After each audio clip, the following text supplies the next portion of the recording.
Chapter 1. The Right to be Rich. Whatever may be said in praise of poverty, the fact remains that it is not possible to live a really complete or successful life unless one is rich. No man can rise to his greatest possible height in talent or soul development unless he has plenty of money. For to unfold the soul and to develop talent, he must have many things to use, and he cannot have these things unless he has money to buy them with.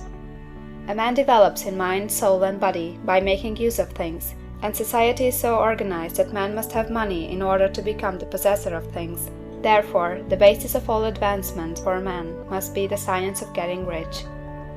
The object of all life is development, and everything that lives has an inalienable right to all the development it is capable of attaining.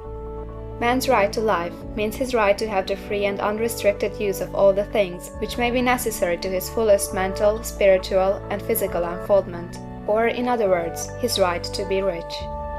In this book, I shall not speak of riches in a figurative way. To be really rich does not mean to be satisfied or contented with a little. No man ought to be satisfied with a little if he is capable of using and enjoying more. The purpose of nature is the advancement and unfoldment of life, and every man should have all that can contribute to the power, elegance, beauty, and richness of life. To be content with less is sinful. The man who owns all he wants for the living of all the life he is capable of living is rich, and no man who has not plenty of money can have all he wants. Life has advanced so far, and become so complex, that even the most ordinary man or woman requires a great amount of wealth in order to live in a manner that even approaches completeness. Every person naturally wants to become all that they are capable of becoming. This desire to realize innate possibilities is inherent in human nature. We cannot help wanting to be all that we can be. Success in life is becoming what you want to be. You can become what you want to be only by making use of things, and you can have the free use of things only as you become rich enough to buy them. To understand the science of getting rich is therefore the most essential of all knowledge. There is nothing wrong in wanting to get rich. The desire for riches is really the desire for a richer, fuller, and more abundant life, and that desire is praiseworthy. The man who does not desire to live more abundantly is abnormal, and so the man who does not desire to have money enough to buy all he wants is abnormal. There are three motives for which we live. We live for the body, we live for the mind, we live for the soul. No one of these is better or holier than the other.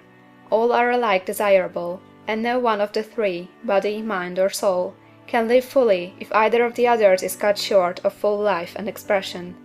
It is not right or noble to live only for the soul and deny mind or body, and it is wrong to live for the intellect and deny body or soul. We are all acquainted with the loathsome consequences of living for the body and denying both mind and soul, and we can see that real life means the complete expression of all that man can give forth through body, mind, and soul. Whatever he can say, no man can be really happy or satisfied unless his body is living fully in every function, and unless the same is true for his mind and his soul. Wherever there is unexpressed possibility, or function not performed, there is unsatisfied desire. Desire is possibility seeking expression, or function seeking performance. Man cannot live fully in body without good food, comfortable clothing, and warm shelter, and without freedom from excessive toil. Rest and recreation are also necessary for his physical life. He cannot live fully in mind without books and time to study them, without opportunity to travel and observation, or without intellectual companionship.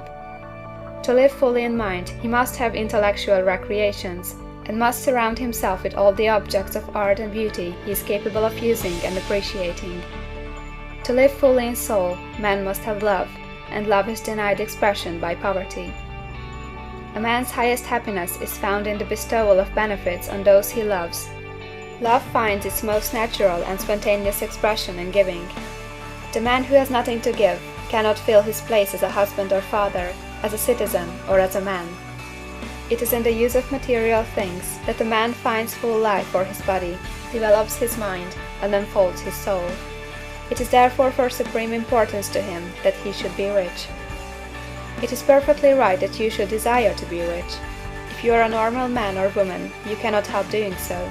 It is perfectly right that you should give your best attention to the science of getting rich, for it is the noblest and most necessary of all studies. If you neglect this study, you are derelict in your duty to yourself, to God and humanity. For you can render to God and humanity no greater service than to make the most of yourself.